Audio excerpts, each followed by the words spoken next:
विद्या की देवी माँ सरस्वती के चरणों में चरण वंदना। आज हमारा टॉपिक है accounting ratio, class +2, chapter number 6। The first question is liquid asset do not include. Liquid asset में इंक्लूड नहीं होता है। डेटर इंक्लूड होते हैं, बिल रिसीवेबल इंक्लूड होते हैं, बैंक बैलेंस इंक्लूड होता है। जो इंक्लूड नहीं होता है वो दो चीजें इंक्लूड नहीं होती है लिक्विड असेट में, होता है stock and prepaid expenses. Stock and prepaid expenses. Ideal current ratio is, ideal current ratio जो होता है वो होता है 2:1। आइडल क्विक रेशो होता है 1:1, जबकि आइडल करंट रेशो जो होता है वो होता है 2:1। और आइडल डेब्ट इक्विटी रेशो भी 2:1 ही होता है। The acid test ratio is, the acid test ratio जो है वो आपका लिक्विडिटी रेशो है। Acid test ratio is liquidity ratio. Liquidity ratio दो प्रकार के होते हैं, करंट रेशो और एक एसिड टेस्ट रेशो। उसके बाद है current ratio is, current ratio is the relationship between current asset upon current liability. Current ratio is the relationship between current asset and current liability. The ideal liquid and quick ratio is 1:1। Ideal जो आपका quick ratio या ideal liquid ratio है वो है आपका 1:1, जबकि idol current ratio है 2:1 और आइडल डेब्ट इक्विटी रेशो भी 2:1 है। डेब्ट equity ratio is a solvency ratio. डेब्ट equity ratio is a solvency ratio, ध्यान रखें, डेब्ट equity ratio is a solvency ratio. Debtor turnover ratio, debtor turnover ratio is the relationship between net credit sale upon average debtor या average account payable. Debtor turnover ratio is the relationship between net credit sale या net credit sale upon average debtors. For making cash purchase, for making cash purchase, no effect on current ratio because one current asset are increase and another are decrease. That's why no effect on the current ratio. Current asset do not include. Current asset में stock भी आते हैं, debtor भी आते हैं, car नहीं आती है क्योंकि कार ये फिक्स्ड सेट, कार ये फिक्स्ड सेट। उसके बाद है the current ratio is 2:1 by making credit purchase. तो क्रेडिट परचेज से क्या होगा, करंट रेशो जो है वो आपका डिक्रीज होगा। करंट रेशो क्या होगा आपका, डिक्रीज होगा। That's the current ratio is decrease. Next question है ideal proprietary ratio is, ideal proprietary ratio is 75%। तो आइडल प्रोप्राइटी रेशो जो है वो जनरली इसका कोई ज्यादा वर्णन नहीं दिया गया है, परंतु जो higher is the ratio better is the result, that is 75%। ये कहा जाता है कि आइडल जो है वो करंट रेशो जो है वो माना जाता है 75% अगर दिया हो तो वो हायर अच्छा माना जाता है। उसके बाद है ideal ratio between share holder fund to long term loan is 2:1। That is ideal जो रेशो होता है शेयर होल्डर फंड और लॉन्ग टर्म लोन्स के बीच में वो 2:1 होता है। उसके बाद है आइडल डेब्ट equity ratio is also 2:1। Ideal डेब्ट रेशो इज इक्वल टू 2:1। उसके बाद है when opening stock is 50,000, closing stock is 60,000, cost of good sold is 2 lakh, the stock turnover ratio. तो ये आपके पास आएगा, एवरेज स्टॉक निकालेंगे 55,000 आएगा, 2,50,000 को 55,000 से डिवाइड करेंगे तो दैट इज 4 टाइम्स। ये आंसर आएगा 4 टाइम्स, आएगा 4 टाइम्स। करंट असेट आपके पास, करंट लाइबिलिटी आपके पास 3 लाख दी है, करंट रेशो आपके पास 3:1 दिया है, लिक्विड रेशो 1:1 दिया है। तो आप ये बोलते हैं देन द स्टॉक क्या आएगा, तो स्टॉक आएगा 2 लाख, क्योंकि आपके करंट लाइबिलिटी जो है वो अगर इससे डिवाइड करेंगे तो 1 लाख आ जाएगी और लिक्विड रेशो 1:1 से बराबर है। इसका मतलब है लिक्विड रेशो आपका 1 लाख आएगा, तो 3 लाख में से 1 लाख घटाएंगे तो आपके पास 2 लाख जो है आंसर आएगा। सॉरी, आपका जो करंट लाइबिलिटी वो फिर पहले से 3 लाख दी हुई है, तो करंट लाइबिलिटी 3 लाख दी हुई है, तो इसका मतलब है कि आपके करंट असेट जो आएंगे वो 9 लाख आएंगे। तो 9 लाख में से आप 3 लाख घटाएंगे तो ऑटोमेटिकली आपका जो है जो आपका स्टॉक आएगा वो भी लिक्विड असेट भी आपके 3 लाख ही आएंगे, क्योंकि ये करंट लाइबिलिटी के बराबर है। तो 9 लाख में से 3 लाख घटाएंगे तो 6 लाख जो आपका राइट आंसर आएगा। उसके बाद है there are opening stock of 1 lakh and closing stock of 1,25,000। तो opening stock plus closing stock divide by 2, that is average stock, that is 1,12,500 और आपका कॉस्ट ऑफ गुड्स सोल्ड दिया 4,50,000। तो 4,50,000 से 1,12,500 से डिवाइड करेंगे तो आपका स्टॉक टर्नओवर रेशियो आएगा और ये आएगा 4 टाइम्स। कितना आएगा जी, 4 टाइम्स। उसके बाद है करंट असेट आपके पास 1 लाख दिए हैं, करंट लाइबिलिटी आपके पास 75,000 दी है और कॉस्ट ऑफ गुड्स सोल्ड आपके पास दिया है 1,50,000। तो वर्किंग कैपिटल टर्नओवर रेशियो, तो current asset minus current liability working capital आ जाएगी, यानी कि वो 25,000 आएगी। तो 25,000 को 25,000 को 1,50,000 को आप 25,000 से डिवाइड करेंगे तो 6 टाइम आपका आंसर आएगा। तो इसका आंसर आएगा 6 टाइम्स। उसके बाद है करंट असेट आपके पास 9 लाख दिए हैं, करंट लाइबिलिटी आपके पास 3 लाख दी है, टोटल सेल आपके पास 30,50,000 दी है। उसके बाद है सेल आपके पास, सेल रिटर्न आपके पास 4,000 दी है। तो सेल में से सेल रिटर्न हटाएंगे तो आपके पास आ जाएगी net sale that is 30 lakh, और working capital turnover ratio that is 9 lakh minus 6 lakh that is आपका वर्किंग कैपिटल आ जाएगी। तो यही आपकी 6 लाख। तो 30 लाख को आप 6 लाख से डिवाइड करेंगे तो आपको 5 टाइम्स जो है वो आंसर आएगा। तो C is the right answer. ये उसके बाद है there are sale of 8 lakh, cost of goods sold 6 lakh, opening operating expenses 4 lakh. Operating ratio जो आपका उसको ज्ञात करना है आपने। तो cost of goods sold plus operating expenses divide by net sale multiply by 100, और ये आपके पास आएगा 80%, मतलब 6,40,000 divide by 8 lakh multiply by 100 that is 80%। उसके बाद है अगला है जी आपका when there are cash balance of 10,000, stock 25,000, bill receivable 5,000, creditor 22,000, bank overdraft 8,000। तो करंट रेशियो आपने निकालना है। तो सारे करंट सेट को जोड़ दो, that means cash plus stock plus bill receivable, ये आया 25 और 5 30 और 10 40,000, और ये आपके पास डिवाइड बाय 30,000। तो आपके पास ऑटोमेटिकली ये आपका 4:3 में आएगा, यानी कि 40,000 डिवाइड बाय 30,000 दैट इज 4:3। उसके बाद है when there is a current ratio 2.5 and current liabilities 50,000 the current asset will be. तो करंट असेट क्या आएगी आपके पास आएगा। तो इसमें आपने सबसे पहले जो है करंट रेशियो करंट असेट निकालने हैं। तो ये इसको इससे डिवाइड करेंगे, इसको इससे मल्टीप्लाई करेंगे 50,000 को 2.5 से, ऑटोमेटिकली ये आपके पास 1,25,000 आएगा। तो 1,25,000 आपके पास करंट असेट जो है वो आ जाएंगे। तो इसका मतलब C is the right answer, C is the right answer. तो आपका नेक्स्ट क्वेश्चन है, next question the formula of net profit ratio will be, the net profit ratio का फार्मूला है net profit divide by net sale multiply by 100। उसके बाद है which of the following, ये आपका राइट आंसर है, which of the following is the most important formula of measuring solvency capacity of a business. तो solvency capacity of the business को calculate करने के लिए टोटल असेट को टोटल आउटसाइडर लायबिलिटी से डिवाइड किया जाता है। तो total asset divide by total outsider liability. तो best formula, most important formula इन फार्मूलों में से तो total asset divide by total outsider liability. उसके बाद है maximum ratio and minimum profitability applies on, तो maximum ratio and minimum profitability apply on operating ratio, on operating ratio. अच्छा, if there is a sale of rupees 1,20,000, gross profit of 20% of cost, then the amount of gross profit will be, कितना आएगा जी, ये आएगा 20%। कितना आएगा जी, 20%, क्योंकि cost का 20 आपका सेल का 16.16 आएगा। तो ये आपके ऑटोमेटिकली जब इसकी वैल्यू को निकालेंगे तो आएगा 20,000।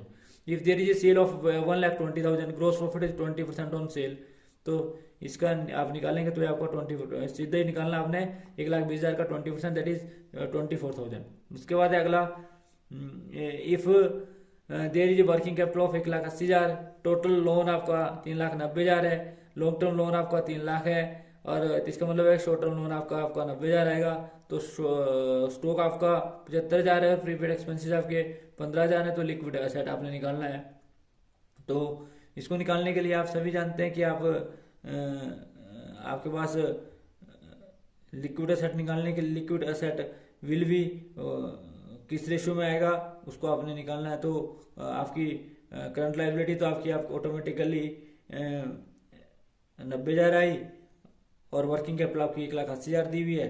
तो वर्किंग कैपिटल में से आप करंट लायबिलिटी जोड़ देंगे, तो ऑटोमेटिकली आपके पास जो है वो करंट एसेट आ जाएंगे। तो उसको आप डिवाइड करेंगे तो ऑटोमेटिकली आपका रेशियो जो है वो आएगा 2:1, 2:1 जो है इसका आंसर आएगा। इसके बाद है if there is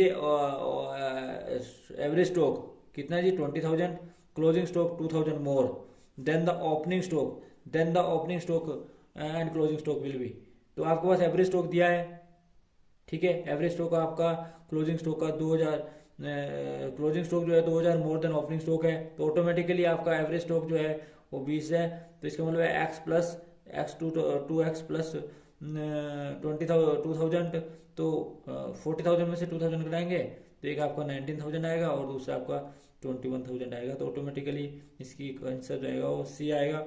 if there is a net credit sale, कितना जी 7,30,000, 7,30,000 नेट क्रेडिट सेल आई। डेटर आपके दिए हैं, बिल रिसीवेबल आपके दिए हैं, तो डेटर प्लस बिल रिसीवेबल को सीधा डिवाइड करेंगे और आपका एवरेज कलेक्शन पीरियड आएगा, डेटर टर्नओवर रेशो आएगा या 365 divide by debtor turnover ratio जो आपके पास आएगा वो आपका 86 टाइम आएगा, 86 डेज आएगा सॉरी। उसके बाद है इफ देयर इज, पहले आप डेटर टर्नओवर रेशो निकालेंगे, फिर आप डेज और मंथ इन ईयर यानी कि 365 अपॉन जो टाइम्स आएगा वो आपको इसको निकालेंगे। उसके बाद है if credit sale is 9 lakh, debtor आपके 90,000 है, बिल रिसीवेबल आपके 60,000 है, तो दैट मीन्स की टोटल एवरेज डेटर्स जो हैं ये 1,50,000 माने जाएंगे। तो 90 लाख को आपने 1,50,000 से डिवाइड करना, तो 6 टाइम आपका आंसर आएगा। उसके बाद है if credit sale is 90 lakh और 90,000 जो आपके डेटर्स हैं और 60,000 आपके ये हैं, तो कलेक्शन पीरियड निकालना है। जैसे आपने पिछले में निकाला 6 टाइम, तो आपका ऑटोमेटिकली 12 डिवाइड बाय 6 तो आपके पास आएगा जी आपका 2 मंथ्स। नेक्स्ट क्वेश्चन है आपका if there is a credit purchase of 4,50,000, creditor आपके 1 लाख के हैं, बिल्स पेबल आपके 50,000 के हैं, तो क्रेडिटर टर्नओवर रेशो आपका आ जाएगा। तो 4,50,000 को आप 1,50,000 से डिवाइड करेंगे तो ऑटोमेटिकली 3 टाइम्स आपका आंसर आएगा। ठीक है। उसके बाद है इफ द क्रेडिट परचेज आज 4,80,000, क्रेडिटर 48,000 है और बिल्स पेबल 32,000 है। 48 प्लस 32 को आपने डिवाइड कर टोटल करना है और 4,80,000 से डिवाइड करना है, तो आपके पास 2 मंथ्स जो है इसका करेक्शन पीरियड आएगा। मतलब ऑटोमेटिकली 4,80,000 को आप सब 60,000 से डिवाइड करेंगे तो 4 टाइम्स आया, 6 टाइम आया, तो 12 को डिवाइड बाय करेंगे 6 से तो आपके पास 2 मंथ्स आया। उसके बाद है if there is a current ratio of 52,000 and current liability is 22,000 and stock is 12,000, तो लिक्विड रेशो निकालना है। तो सबसे पहले आपने क्या करना है, इसमें से इसको घटाना है। तो ऑटोमेटिकली जब आप स्टॉक करंट एसेट में से स्टॉक घटा देंगे तो आपके पास लिक्विड एसेट आ जाएंगे। लिक्विड एसेट को आप करंट लाइबिलिटी से डिवाइड करेंगे तो ऑटोमेटिकली आपका आंसर आएगा 1.8:1। उसके बाद है करंट एसेट आपके पास 5 लाख है, करंट लाइबिलिटी आपके पास है 3 lakh. Manager wish to making current ratio 2:1, तो आप सभी जानते हैं कि करंट लाइबिलिटी कितनी पे करनी पड़ेगी आपको। तो करंट लाइबिलिटी आपको 50,000 की पे करनी पड़ेगी, जिससे 1 लाख की पे करनी पड़ेगी, जिससे क्या होगा आपका करंट एसेट जो है वो 4 लाख का 5 लाख का 2 लाख आ जाएंगे और करंट लाइबिलिटी भी आपकी 3 लाख की जो है वो 2 लाख रह जाएगी। तो इसका मतलब है कि आपका 1 लाख की आपकी पेमेंट करेंगे तो आपका करंट रेशो जो है वो 2:1 आ जाएगा। कैसे? 1 लाख की अगर आप पेमेंट करेंगे किसमें अगर करंट एसेट कम हो जाएंगे 1 लाख से तो 4 लाख आ जाएगा, और इसी प्रकार से करंट लायबिलिटी भी आपकी 1 लाख पेमेंट करने के बाद 2 लाख ही रहेगी। तो 4 लाख डिवाइड बाय 2 लाख तो आपका करंट रेशो जो है 2:1 जो हो जाएगा। उसके बाद है ये firm has current ratio 3:1, current ratio जो है वो 3:1 है। If there are stock of ₹40,000 and current liability is 75,000, the liquid ratio will be, तो लिक्विड रेशो आपका निकालना है आपने। तो आपको करंट लाइबिलिटी दी है, करंट लाइबिलिटी आप निकाल लेंगे। द स्टॉक दिया है 40,000, करंट लाइबिलिटी भी दी है। आप सबसे पहले करंट एसेट निकालेंगे, करंट एसेट में से आप स्टॉक हटाएंगे, आपको लिक्विड एसेट आएगा और उसको आप करंट लाइबिलिटी से डिवाइड करेंगे तो ये आंसर आपको आएगा 2.47:1। उसके बाद अगला question, if there were current asset 2 lakh, company made payment of 40,000 current liability, after the payment of current ratio is 2:1, the amount of current liability after the payment will be, तो after the payment current liability का जो payment आएगी वो आएगी 40,000। जब आप इसको calculate करेंगे तो आपके पास ये 80,000 आएगी। दैट मीन्स कि आप निकालेंगे कि हमारे करंट एसेट जो है इतने थे और हमने पेमेंट करी इतने की करंट लाइबिलिटी की, तो हमारे जो है करंट एसेट इसमें से पेमेंट करने के बाद हमारे करंट एसेट कम हो जाते हैं। और आफ्टर द पेमेंट जो हमारी करंट रेशो जो है वो 2:1 था। तो इसका मतलब है करंट एसेट में से करंट एसेट को आप जब डिवाइड करेंगे करंट 2 से तो आपकी करंट लाइबिलिटी आ जाएगी, तो उसमें से जो वैल्यू आएगी वो आएगी 80,000। उसके बाद operating ratio is a profitability ratio, operating ratio जो आपका प्रॉफिटेबिलिटी रेशो है। Company has current ratio 2.5:1, liquid ratio 1.5, current asset आपके 2 लाख हैं, then the value of stock. तो सबसे पहले आपने वैल्यू ऑफ स्टॉक निकालनी, वो कैसे निकालेंगे आप, सबसे पहले जो है वो करंट रेशो का फॉर्मूला लिखेंगे। करंट रेशो का फॉर्मूला लिखने के बाद, करंट रेशो का फॉर्मूला होता है current asset upon current liability. Current asset हमारे पास 2 लाख दिए हैं, करंट असेट को आप करंट रेशो से डिवाइड करेंगे 2.5 से, तो ये आपके पास 80,000 आया। 80,000 आपका आया जी, 80,000 क्या है जी आपका, ये आपके पास आया करंट लायबिलिटी। तो करंट लायबिलिटी आपकी 80,000 है, 80,000 को आप 1.5 से गुना करेंगे तो आपके पास लिक्विड एसेट आ जाएंगे 1,20,000। तो 1,20,000 जो है वो लिक्विड एसेट आ गए और करंट एसेट आपके पास 2 लाख हैं। तो 2 लाख में से अगर आप क्या घटाएंगे जी, 1,20,000 घटाएंगे तो ऑटोमेटिकली हमारे पास जो वैल्यू आएगी वो स्टॉक की आ जाएगी और वो आएगी आपकी 80,000 रुपये। तो 80,000 रुपये जो है सी इज द राइट आंसर। उसके बाद है इफ ए सेलर स्टॉक, उसके पास है 40,000 है, एवरेज स्टॉक है, ही स्टॉक टर्नओवर रेशो 8 टाइम्स है, तो कॉस्ट जो है वो 20% है। तो इसका मतलब है 8 को आप इससे गुना करेंगे तो आपके पास 3,20,000 आएगा। 3,20,000 आ गया आपको कॉस्ट ऑफ गुड सोल्ड। तो सेल का निकालना है आपने, तो सेल का आपने जीपी प्रॉफिट निकालना है। तो ऑटोमेटिकली जब आप इसका 25% करेंगे, 25% का मतलब होता है कि आप इसकी कैलकुलेशन करेंगे कि if sale is 100 then GP is 20% of sale, तो आपके पास 80 आ जाएगा। तो ऑटोमेटिकली जब आप इसकी वैल्यू को फाइंड आउट करेंगे तो ये आपके पास 80,000 आएगा। दैट मीन्स की कॉस्ट ऑफ गुड सोल्ड की वैल्यू को फाइंड आउट करेंगे तो आपके पास जो है वो वैल्यू आ जाएगी। तो इसका आंसर जो आएगा वो आएगा 80,000। उसके बाद है क्योंकि जो प्रॉफिट जो है सेल का 20% होता है तो कॉस्ट का 25% होता है। उसके बाद जो है अगला आप क्वेश्चन करते हैं, if there is opening stock of 2 lakh, closing stock is 1,20,000, stock turnover ratio is 8 times, then and selling price is 25% more than the cost, the gross profit will be. तो ग्रोस प्रॉफिट आपने निकालना है। तो gross profit जो है वो cost का आएगा, कॉस्ट ऑटोमेटिकली आपके पास आ जाएगी। Opening stock plus closing stock आपके पास डिवाइड बाय 2, दैट मीन्स कि 3,20,000 को अगर 2 से डिवाइड करेंगे 1,60,000 आएगा, 16 से गुना करेंगे और बाद में इसका 25% घटा देंगे। तो मैंने जैसे आपको बताया कॉस्ट का 25%, सेल जो है वो आपका 20% आ जाएगी ऑटोमेटिकली कैलकुलेशन जब आप करेंगे। द नेक्स्ट क्वेश्चन इज, हमारे पास नेक्स्ट क्वेश्चन है, if there are opening stock of 60,000, closing stock of 30,000, cost of good sold is 3,60,000 है ना जी, then stock turnover ratio is, तो opening stock plus closing stock divide by 2 और उसको cost of good sold से divide कर देंगे, means 90,000 divide by 2 that is 45,000। 3,60,000 को 45,000 से डिवाइड करेंगे तो आपके पास 8 टाइम्स आएगा। 3,60,000 को 45,000 से डिवाइड करेंगे तो 8 टाइम्स आंसर आएगा। If the liquid asset is 37,500, stock is 10,000, liquid asset plus stock plus prepaid expenses is equal to current asset, working capital 30,000 दिए, करंट एसेट आप निकाल लेंगे। तो करंट एसेट में आप वर्किंग कैपिटल घटाएंगे, यानी कि ऑटोमेटिकली अगर आप 40,000 में से 37 और 2 50,000 में से 30,000 हटाएंगे तो आपको 20,000 आएगा। तो 20,000 आपको current liability I, 50/20 that is 2.5:1। उसके बाद है the statistical measurement to measure the relationship between two accounting ratio is termed as accounting ratio, that is accounting ratio। Current ratio include करता है स्टॉक को भी, कैश को भी और डेटर को भी, that is all of the above. Liquid asset do not include stock and prepaid expenses, stock and prepaid expenses does not include in liquid asset. Current asset are those asset whose value are released in a year, current asset are those assets which are converted into cash within a year। quick ratio is also known as liquid ratio, that is quick asset ratio, that is acid test ratio, all of the above is right answer। there are two fundamental ratio to measure the liquidity ratio, that is current ratio and quick ratio या liquid ratio. तो आपका liquidity ratio को major करने के लिए, that mean short term financial position को जानने के लिए 2 रेशियो का यूज करते हैं, that is current ratio and quick ratio. Current ratio is A liquidity ratio, current ratio is A liquidity ratio. जैसे liquid ratio is also liquidity ratio है, as quick ratio is also liquidity ratio. Debt equity ratio is a solvency ratio. Debt equity ratio is a solvency ratio. उसके बाद the formula of working capital is current asset minus current liability. Current asset minus current liability. Liquid asset denotes current asset minus stock minus prepaid expenses. Current asset में सीधी stock and prepaid expenses डालते तो आपको जो आता है वो आता है liquid asset.